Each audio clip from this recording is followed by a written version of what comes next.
entre a realidade e o delírio. Doença tem sintomas desde cedo, mas que se asseveram na adolescência. Esquizofrenia atinge 1% da população e apresenta quadro ainda pouco compreendido pelas pessoas. Doença pode ser um estopim para o uso de drogas. Família deve buscar informações para melhorar a vida dos pacientes. Tammy Gibson, da Editoria de Cidades. Algumas pessoas pensam que o apresentador William Bonner, da Rede Globo, conversa com elas pela televisão. E elas respondem. Delírios, alucinações e discursos desorganizados são alguns dos comportamentos de pacientes que apresentam um quadro de esquizofrenia. Doença grave, ela precisa de tratamento. Os sintomas geralmente iniciam-se na adolescência ou no começo da idade adulta, afetando cerca de 1% da população mundial. Um de meus pacientes tinha como único sintoma o fato de achar que o William Bonner, do Jornal Nacional, conversava com ele através da televisão. Outra de minhas pacientes simplesmente parou de trabalhar,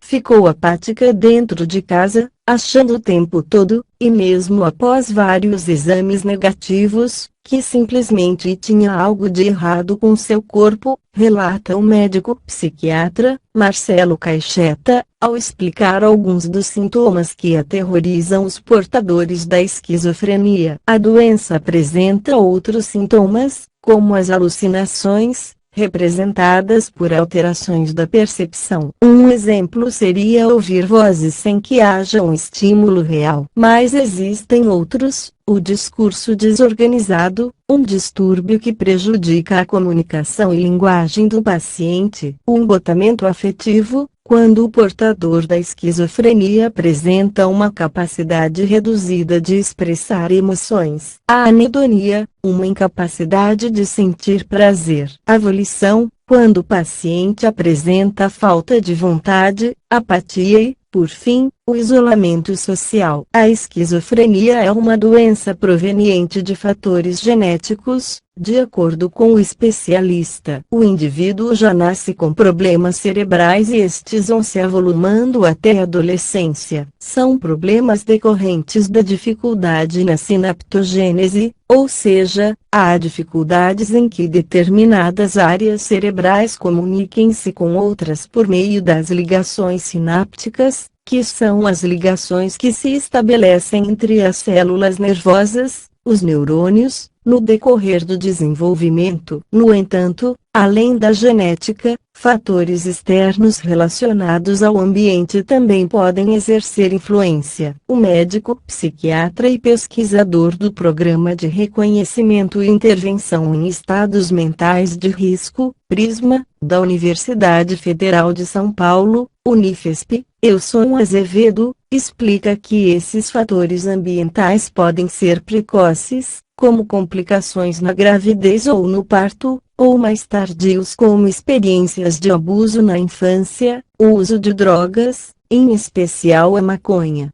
e condições de exclusão ou segregação social, como ocorre com algumas populações imigrantes. Para o psiquiatra Marcelo Caixeta, é muito comum que a esquizofrenia seja confundida com outras doenças. Alguns pacientes podem ser tidos como depressivos devido à apatia. E o contrário ocorre também. Pacientes bipolares que deliram ou alucinam podem ser diagnosticados erroneamente como esquizofrênicos. O erro no diagnóstico pode ser muito prejudicial, visto que os tratamentos são na maioria das vezes diferentes. Diagnóstico: o diagnóstico da esquizofrenia é realizado através de uma análise dos sintomas clínicos e dado por um psiquiatra através de uma entrevista detalhada com o paciente e familiares.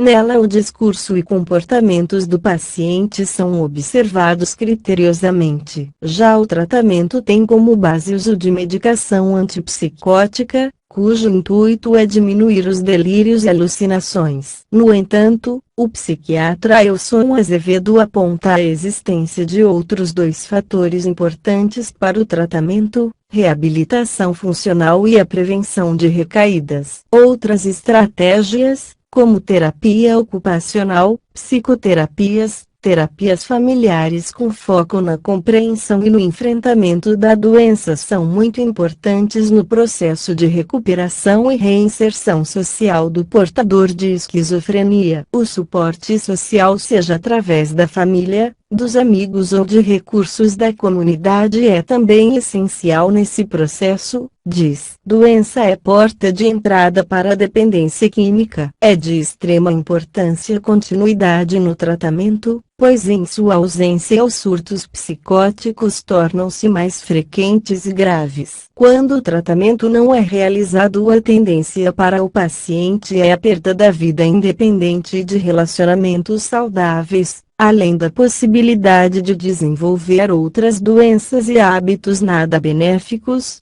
como a depressão, dependência de drogas, alcoolismo e tabagismo, piorando consideravelmente a qualidade de vida do portador. Por outro lado, se o tratamento é feito de forma adequada e continuada, é muito frequente que o paciente tenha uma vida saudável e feliz. Esquizofrenia. O campo da psiquiatria tem nas últimas décadas se empenhado no estudo de possibilidades para a prevenção de quadros graves, como o da esquizofrenia. Até o momento não se tem uma resposta definitiva para este problema, porém existem medidas que parecem promissoras, como a redução dos fatores ambientais que comprovadamente contribuem para a manifestação da doença, acompanhamento pré-natal adequado, reconhecimento precoce de exposição à violência na infância e a prevenção do uso da maconha durante a adolescência podem reduzir as chances de adoecimento. Familiares têm importância central no tratamento. Elson Azevedo, psiquiatra. Arquivo pessoal. A medida inicial a ser tomada pelos familiares é tentar reconhecer os primeiros sintomas e procurar um médico para iniciar estratégias de tratamento. Os primeiros sinais são geralmente insônia, inquietação, irritação, aumento da ansiedade e piora do isolamento. A partir do momento em que a crise se instala, o mais importante passa a ser a garantia da segurança do portador de esquizofrenia e de sua família, pois todos estão assustados. O paciente, porque a vivência da crise lhe traz dor e sofrimento. E a família,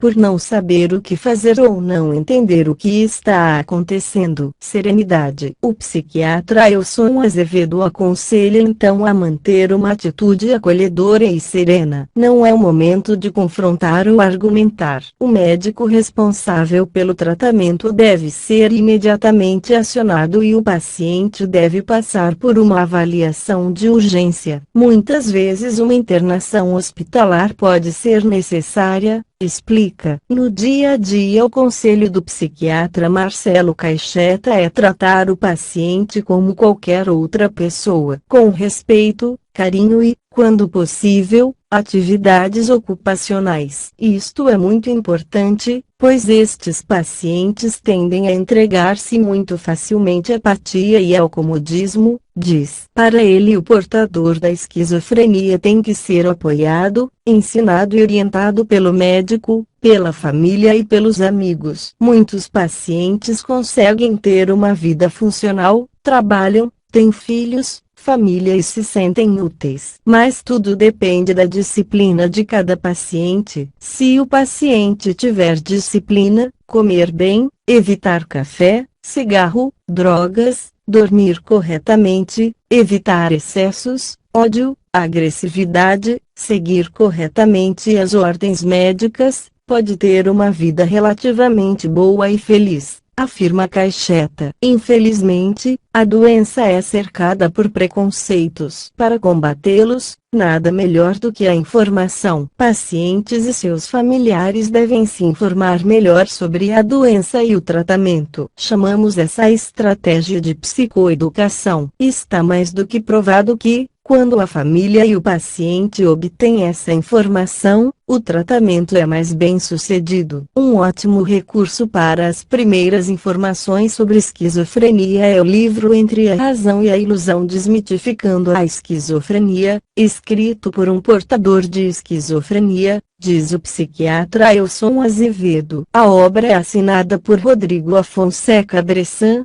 Cecília Cruz Vilares, Jorge Cândido de Assis mostra literalmente o que é enlouquecer, as dificuldades e soluções possíveis. Veja mais informações em www.esquizofrenia.blog.br.